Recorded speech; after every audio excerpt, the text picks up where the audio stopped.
Say only what you intend to follow through on. Speak about what is and will be done. We start to get overwhelmed, and then we just throw our hands up and we say things like, well, I'm too busy. I got too busy. Another reason we may overcommit or weakly commit ourselves is it's easy to say yes to somebody. Bad manager, unskilled manager will commit people's time to useless endeavors, demoralize the team, and you get a slow death of the organization. And real leadership is knowing when to push through obstacles and push through opposition. If we're all expert delegators, we'd have much fewer problems. And supervising, we would have time to do that. We would have time to follow up on the tasks that we've given out. Even the best people will lose their enthusiasm for a leader that they see as not following through on what they commit to. If you say something, do it. This seems like an obvious statement or principle, but it's really easy to violate at times. And while there's a lot of reasons for this, we have to keep in mind that as leaders, our people see us less capable every time we fail to follow through on something that we say we're going to do. Hi, I'm Mike Targos, a retired Marine, founder of Center Desk Leadership Coaching. If you like this video, please like, subscribe, follow along, or maybe recommend it to somebody who could use it. Now, if you're like me, you have worked for somebody who knew how to follow up. And 100% of the things that were discussed and tasked out, maybe you got that task, they followed up on. Somehow they had some crazy organizational method, but they never seemed to forget anything that was discussed and committed to. Now, on the other hand, you may have worked for somebody who is the opposite, and you always got the feeling that they just forget about it. And if we're being honest, we take advantage of those situations from time to time. We reprioritize our time where we think it's going to be best used when we're in that situation, when we see that going on. It's not right, but we do it. So what does this mean for us? Say only what you intend to follow through on. I'm not talking about casual office chit-chat. I'm talking about how you run meetings, how you establish goals, and how you follow through and make sure they get done. And in your mind, 100% is the goal, to either have something done or explained in a way where it's no longer needed. But the percentage of just blowing something off and never coming back to it is 0. Is 100% reasonable, though? It is if you're not machine gunning tasks out willy-nilly that have questionable linkages to the overall plan, so many things that nobody could keep up with. Then, yeah, it might be unreasonable to think you're going to get 100%. But if you're tasking out a logical progression of tasks, a logical number of tasks that people look at and they can see how it fits with the plan for the group, yeah, 100% of them should be addressed. So how do we do this? When you lead people, you have to get used to being brief and to the point. This helps you be clear. And then the other aspect is people need to know that when you ask them to do something, that you're not going to waste their time with it. Your part, just refuse to fill the empty space with useless statements, things that you have no intention of doing, or may not even be possible by the group. Speak about what is and will be done. If you're brainstorming with a group on the future or coming up with a plan, that's one thing. What I'm talking about is real actions that you need to take. When we're not good at this, we throw things out, maybe just to end a conversation or get somebody off our back that we have no intention of pursuing. The only problem is when other people find out that you made that commitment, it makes you look bad when you don't follow through. And the other thing is when we say yes to too many things, we let ourselves get overwhelmed. Maybe not things that we're doing, but things that our people have to do.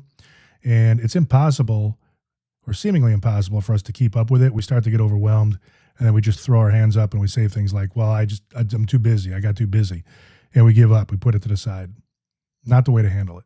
And our people see us doing this and then they lose confidence in us. The other thing you have to appreciate is verbally committing is really nothing. You have to do it at the beginning so people know what's going to happen, but you haven't accomplished anything by making a verbal commitment.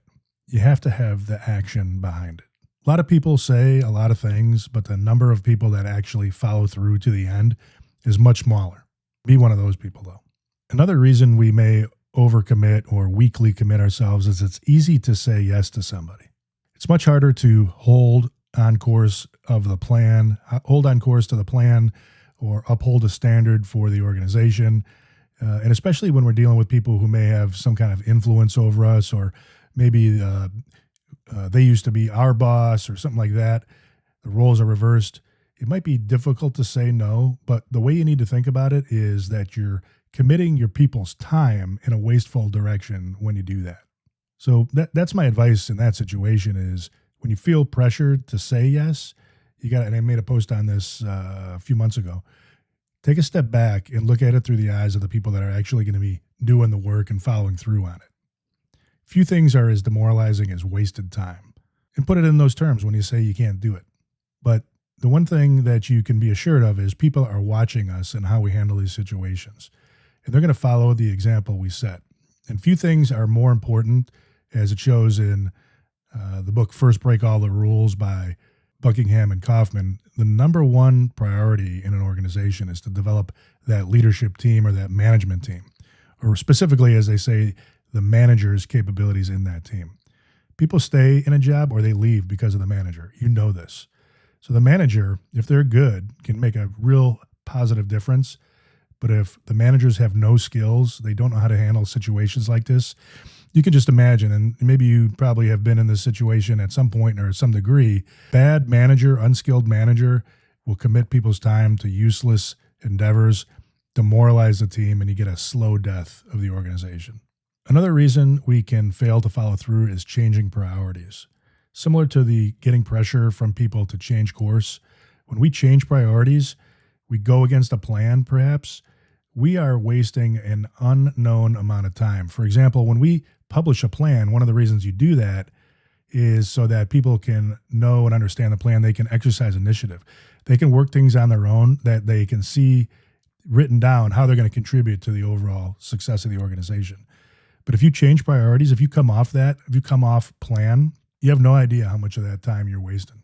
And few things are as demoralizing as a wishy-washy manager.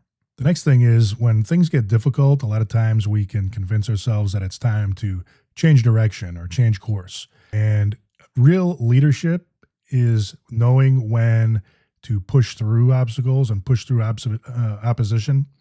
And some of the strongest opposition that we're going to get is from our own team. We're going to try to implement a change and we're going to go against the grain and we're going to try something new. And you're going to have all kinds of advice, people whispering in your ear why we shouldn't do that, why you should give up, why you should change course. But what you don't have are people with probably the overall vision of what needs to be accomplished for the team, quite the way you do as the manager, as the leader. So you have to be really careful, and you have to appreciate that when you do change course, you have the potential to irritate probably everybody else than the one or the couple that are whispering in your ear. You really have the opportunity to take a step back, massive step backwards in progress. And if you manage managers, the impact of that is exponential. Another way of looking at what we need to get done, instead of just completing to-dos, the world famous strategist and management consultant Peter Drucker, in his book, The Effective Executive, he talks about seeing what we are doing or what we need to do as leaders as identifying and seizing opportunities, not simply just solving the problems of today. And he's written the book for people at the executive level, but it holds true for ourselves. We don't want to be face down in the mud watching what needs to happen today or within the day only. We got to be looking out for what's coming around the bend for our people. And one of the ways that we do this is by delegation. I was reading the Time Magazine Person of the Year issue just yesterday, and the 2024 CEO of the Year is Lisa Su from AMD. And at one point in the article, they described her leadership approach as pushing managers to move faster by delegating. And then, that's in quotes. And that really clicked for me. And I think, intellectually, I probably knew that, but the way that I heard it said just so simply, you can just feel how things would go faster if people would just delegate well. If we're all expert delegators, we'd have much fewer problems. And supervising, we would have time to do that. We would have time to follow up on the tasks that we've given out and make sure they're progressing and coming along.